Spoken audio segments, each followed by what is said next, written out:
দিকে চেয়ে বলেছেন না, আমার জিন্দগিতে আমি কোনোদিনও কষ্ট পাই নাই। রব্বুল আলামিন আল্লাহ, আমি জিবরিল আলাইহিস সালাম আমার আর সহ্য হয় না, আপনি আমার রাসূলকে অনুমতি দিতে বলেছেন। আমি জিবরিল সহ্য করতে না, আমার মনে হয় মুহাম্মদুর রাসূলুল্লাহর অনুমতি না নিয়ে এই মক্কা যত বড় বড় পাহাড় আছে, পাহাড়গুলিকে নিয়ে কুফারদেরকে আমি পিছিয়ে শেষ করে দিই। না, রাসূল অন্যান্য নবীদেরকে বলতাম যে মুসা এখানে যেতে হবে, যেতে হবে, আল্লাহ রাজি, মুসা রাজি, ঈসা এখানে দিনের দাওয়াত দিতে হবে, আল্লাহ রাজি, ঈসা রাজি, ইব্রাহিম এখানে তোমার ছেলেকে জবাই করতে হবে, আমি আল্লাহ রাজি, ইব্রাহিম রাজি, ইসমাঈল তোমাকে জবাই করতে হবে, আমি আল্লাহ রাজি, ইসমাঈল রাজি। কিন্তু জিবরিল না, আল্লাহ আমার হাবিব যাতে রাজি, আমি আল্লাহ তাতে রাজি, বলে বলুন না সুবহানাল্লাহ। যদি নাম লেগে গেলে হবে না, যদি কষ্ট পেলে হবে না, আমার হাবিবকে জানাবো, আমার হাবিব যেটা বলবে আমি সেটাই করবো, আমার হাবিব যা বলবে তুমি তাই তো আগে বলো বলে দাও। আসসালামু আলাইকা ইয়া রাসূলুল্লাহ, আসসালামু আলাইকা ইয়া হাবিবাল্লাহ। আল্লাহ রাসূল চোখটা খুলেছেন, নিজের চোখ মুবারককে খুলে দিয়েছেন। জিবরিল আলাইহিস সালাম আল্লাহ রাসূলের সামনে দাঁড়িয়ে চিৎকার করে কাঁদে, ইয়া রাসূলুল্লাহ, ইয়া হাবিবাল্লাহ, আপনি অনুমতি দেন। আমি জিবরিল আলাইহিস সালাম আমার যে ৬টি ডানা রয়েছে, যে ৬শত তার সঙ্গে ডানাটা যুক্ত রয়েছে, আমার এই ৬শত ডানা দিয়ে পায়ের সাগরে যত কুফা রয়েছে এই পাহাড়গুলিকে একত্রিত করে আমি শেষ করে দেব। কি বলেছিল? ফিরে যাও। কেন?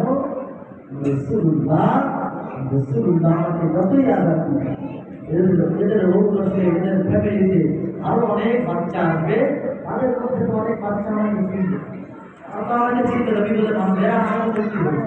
জিবরিল বলে রেখেছিলাম রাসূলুল্লাহ আমাকে যারা আঘাত করেছে, রাসূলুল্লাহ তাদের জিন্দগির সমস্ত আঘাত দেওয়ার অপরাধ গুলিকে আমি রাসূলুল্লাহ ক্ষমা করে দিয়েছি, বলে বলুন না সুবহানাল্লাহ।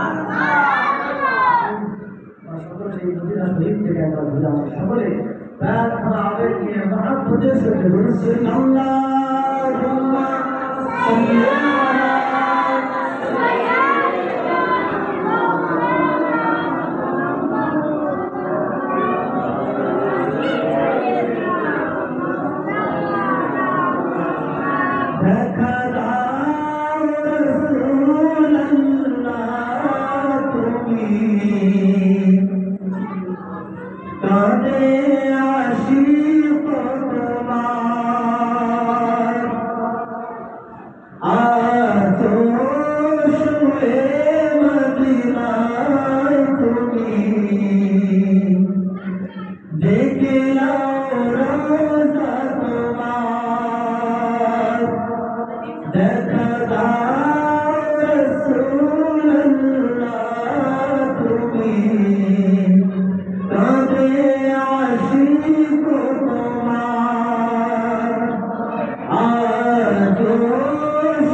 कोई साथी के पाशे निये जाए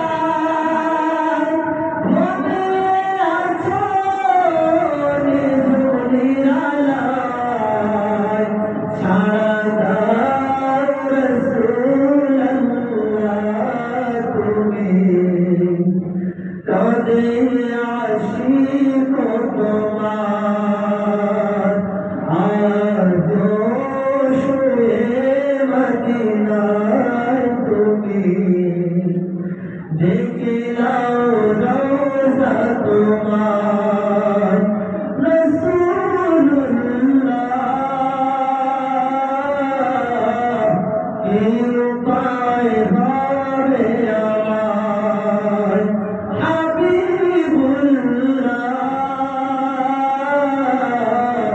देखे लाओ रोज़ा तुम्हार अल्लाहुम्मा सल्ली